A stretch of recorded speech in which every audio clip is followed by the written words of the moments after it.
I often hear students say, well, you can't know anything that happened 2,000 years ago. And what they fail to understand is that the crucial gap is not the gap between the time of the evidence and today. The crucial gap is the gap between the evidence and the events described by that evidence. If the gap between the events and the evidence for those events is short, then how long it has been since the evidence in those events to the present day is just irrelevant. Good evidence doesn't become bad evidence simply because of the lapse of time.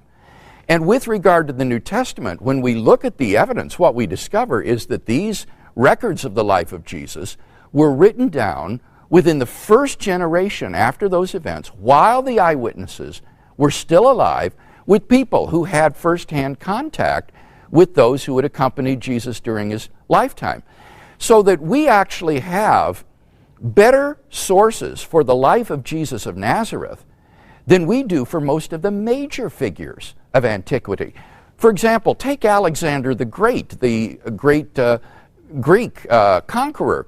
Our earliest biographies, earliest sources for Alexander the Great, come from Arrian and Plutarch 400 years after Alexander's death.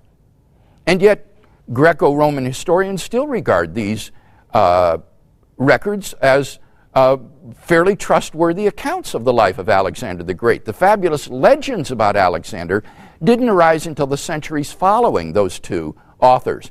And contrast that to the New Testament, where we have books and records that are written within the first generation after the events while the eyewitnesses are still alive.